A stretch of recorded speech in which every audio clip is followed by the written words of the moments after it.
Hi folks, G3 here.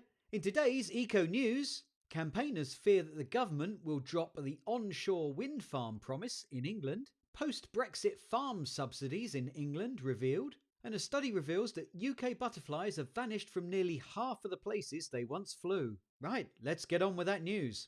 First up, we have an article from The Guardian, and this was published on the 28th of February. And it's that campaigners fear government will drop onshore wind farm promise in England.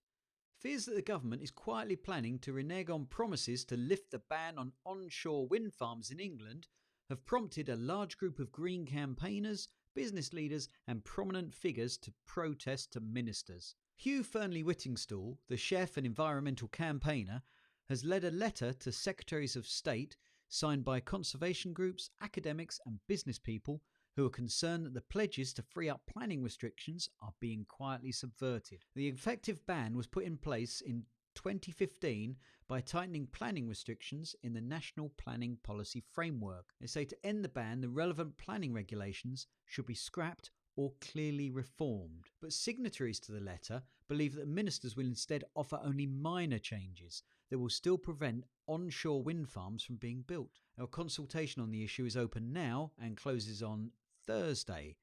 So that's Thursday the 2nd of March. The campaigners fear that by hiding behind obscure footnotes in the regulations, the government will be able to retain the restrictions in effect while claiming to have reformed them. Fearnley-Whittingstall said, "Poll after poll makes it clear there's an overwhelming public majority in favour of onshore wind, and communities are standing by with great wind power projects that they know will help the environment and bring down their energy bills. Yet the government apparently just don't get it. They're not only totally out of sync with the people on onshore wind, they are floundering on their own commitment to net zero." Asked whether the government was planning to end the onshore wind ban, Graham Stewart, Minister for Climate Change, said, "We're working hard to ensure more onshore wind farms can go ahead with community support." Paragraph 158 of the National Planning Policy Framework refers to planning applications for renewable energy and low-carbon development and requires local authorities to accept such applications barring major reasons not to. But this is subject to footnote 54, which reads, "Except for applications for the repowering of existing wind turbines,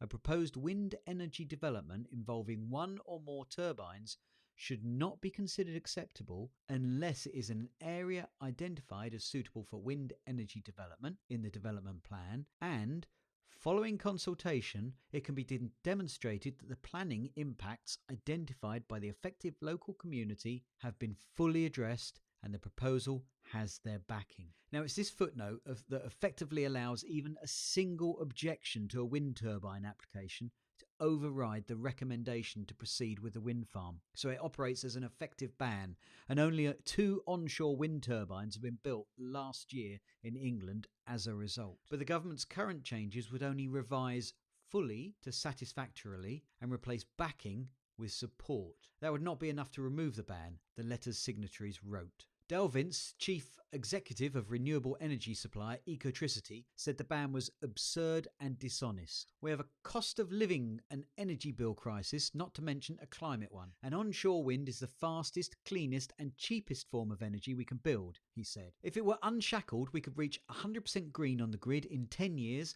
and with no public money." So lots of concern there that the government's changes aren't going to go far enough and that the ban will in effect remain in place. With the consultation only just closing, it remains to be seen what's going to happen here. Next, it's post-Brexit farm subsidies in England revealed. Farmers in England will be able to receive government funding for up to 280 different actions that protect the environment, from conserving hedgerows to maintaining peatlands. And this is all under a comprehensive overhaul of farming subsidies. The long-awaited announcement shows farmers what will be expected of them if they apply for government incentives called environmental land management schemes. They're worth £2.4 billion a year from this Parliament. Farmers welcomed the announcement for providing clarity on the new payment plans, which have taken 5 years to draw up and are a post-Brexit replacement for the EU Common Agriculture Policy. Now, unlike CAP, which provided farmers incentives based mainly on the acreage they farmed, the overhaul is meant to reward farmers for protecting nature and improving the environment. But critics warned that the big arable farmers were still likely to reap the benefits under the new plans, with meagre pickings for small farmers and those in difficult environments, such as upland and moorland regions. The payments cover nearly every aspect of farming and are aimed at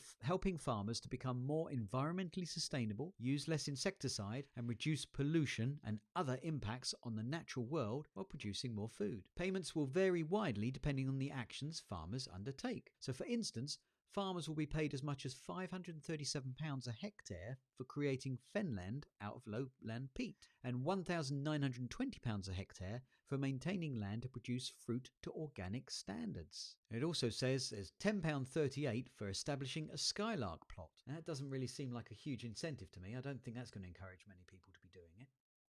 Included in the scheme are £120 to £150 for maintaining sphagnum moss to capture and store carbon. It says that farmers will be able to stack different payments and incentives, drawing on as many as they can apply to their farm. And applications for some of the payments are opened in February, with others to follow in March, and some are also going to be rolled out later in the year and next year. Now, sustainable farming experts said that the schemes did not go far enough to bring about changes needed to rescue the UK's natural environment, which has been degraded after decades of intensive farming and a lack of focus on nature protection. Gareth Morgan, the head of farming policy at the Soil Association, added, "The government is failing to make clear how they will give farmers confidence to invest in the radical changes needed for a resilient and sustainable agroecological farming sector. We are facing a climate emergency and ecological collapse. There are welcome elements in today's announcement, but we must stop tinkering around the edges." Wow. 5 years farmers have been waiting for news of the incentives that were going to be in place.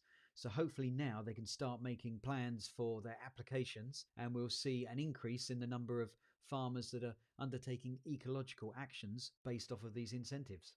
Finally this week, it's that UK butterflies vanish from nearly half of the places they once flew, according to a study from Butterfly Conservation. So the article in The Guardian goes on to say that butterfly species have vanished from nearly half of the places where they once flew in the UK since 1976, according to the study. The distribution of 58 native species has fallen by 42% as butterflies disappear from cities, fields and woods. Those that are only found in particular habitats, such as wetlands, chalk grassland, have fared even worse, declining in distribution by 68%. The report shows that many of the most endangered species have been revived by targeted conservation action or successfully reintroduced in specific places.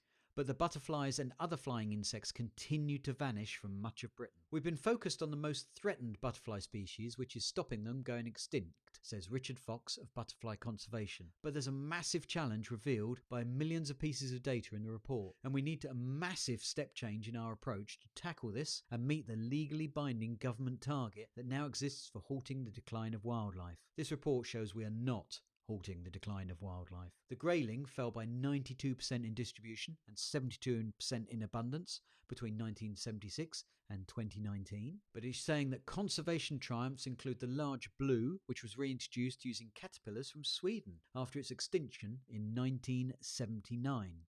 Its abundance has risen by over 1,800%. The swallowtail has increased in abundance by 51%, doing well on nature reserves, which are precisely managed to meet its needs, but its distribution or presence in the wider landscape has shrunk by 27%. The chalk grassland specialists, such as the silver-spotted skipper and Adonis blue, have increased in abundance by 596% and 130% respectively, but their distribution has fallen by 70% and 44%. This shows that they're no longer able to survive in a large population of their former haunts, nor are they able to colonise new areas. Now, the biggest butterfly declines are in England. The picture looks more positive in Scotland though, where species have on average increased in abundance by 37% and in distribution by 3%.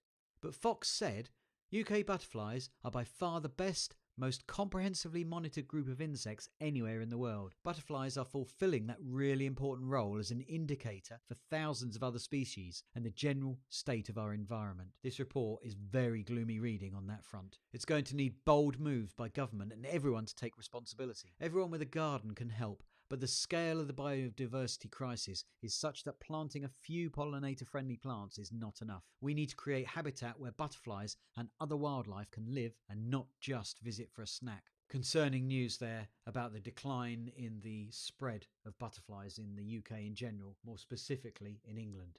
Well, there you go, folks. That was today's Eco News. If you enjoyed it, then please click the like button down below. Up next, we got this video for you that we might think you might find useful. And if you haven't done so already, then why not subscribe to the channel and click the bell icon so you get notified when I load up a new video. Well, thanks for watching, folks. Until next time, bye.